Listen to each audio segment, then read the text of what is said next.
Our story begins in the hills of Ramah, where Elkanah, the most righteous man of his time, inhabits a modest home with his wives, Chana and Penina's children.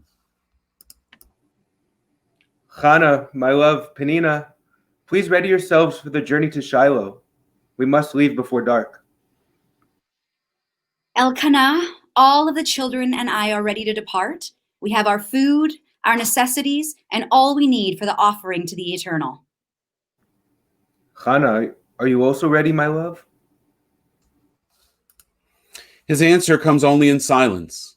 Penina then approaches Chana in her quarters and finds her weeping, with no provisions for the journey. Chana, why do you sit here on the floor weeping? Is it not time to let go of the sorrow over your barrenness? It is old and tiresome. We are all ready to set out for our annual worship at Shiloh, and here you sit, sulking. Why must we always wait on you? You haven't reason to tarry. You have just yourself to take care of, while I am responsible for myself and all of my beautiful children. Please cease your indulgence and ready yourself promptly. It is not indulgence that keeps me in tears.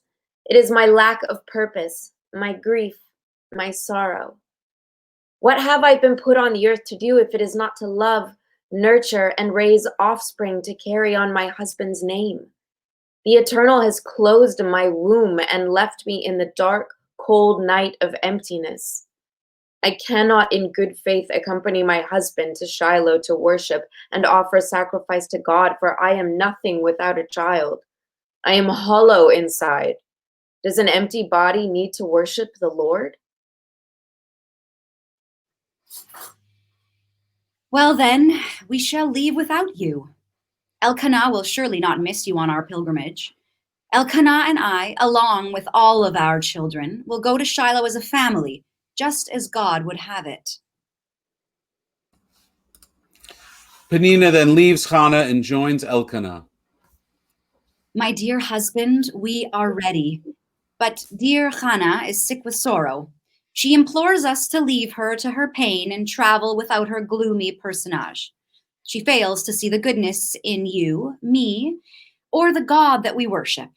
Chana, my love, do not cry. It pains me so deeply to see you weeping day after day. I cannot journey to Shiloh without you. The Lord has chosen me, as a righteous man, to set an example and persuade our people to be virtuous and honor God. Please join me, Chana. Together we must thank the Eternal for all the gifts he has bestowed upon us. Gifts, you say? What gift has the Eternal presented to me? You want me to offer sacrifice? Have I not sacrificed enough already? I should go to Shiloh to thank God for my bitterness and barrenness? Dear Chana, I implore you, come with us. It is not good for you to sit weeping in solitude. All right. I will come out of duty as your wife. I will come as an example of righteous worship as your God has requested. I will come, but I cannot promise an open heart, for my sorrow is too great. Chana prepares for the journey, and all set out for Shiloh. Once they arrived and set up their dwelling spot, Elkanah went to the sacred temple and offered his most prized goat to God, as thanks for all the blessing God had bestowed upon him and his family. After the goat was offered and the aroma of the smoke was pleasing to God, the priest, Eli, divided the offering, part of which went to the temple to sustain Eli and his two children, Chofi and Pinchas, who were also priests of the Eternal. He then gave Elkanah his share of meat to portion out to his family. To Penina and each of our sons and daughters, I give a third of the sacred offering to enjoy our supper tonight. The other 2/3 I offer to my beloved Chana, for she holds up my heart, and I pray that this offering will lessen her sorrows. Dear husband, how you misunderstand my grief. No amount of food or gifts or even well-intentioned words can ease my pain. God has closed my womb, and by doing so has rendered me irrelevant. God has abandoned me. His heart is closed to my pleading. He does not hear me. I am grateful for this generous portion, but I cannot eat. I cannot drink. Chana, I do not understand this gloom and anguish. Am I not worth more to you than 10 sons? Your grief disheartens me so that I too am suffering. Then I shall go elsewhere, my husband. And Chana left Elkanah and began to wander in the night until she no longer knew where she stood. The night chilled and darkened, and Chana became weary from wandering, but suddenly she saw a structure in the distance.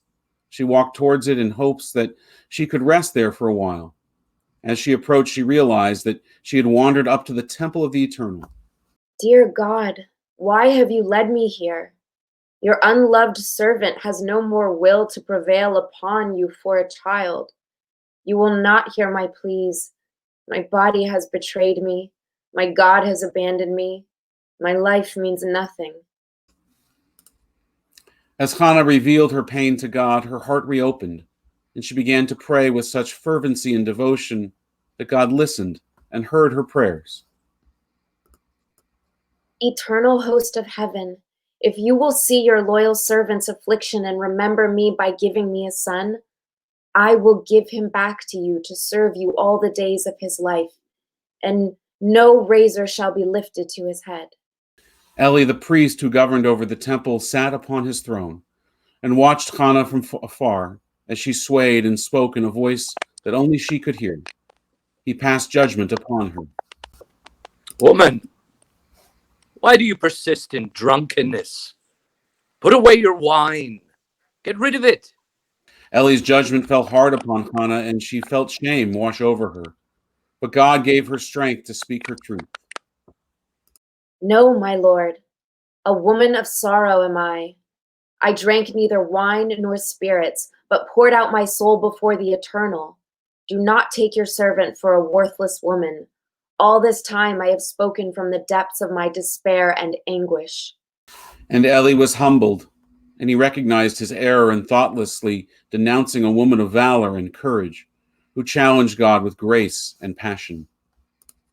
Then go in peace, and may the God of Israel grant you the request you have made.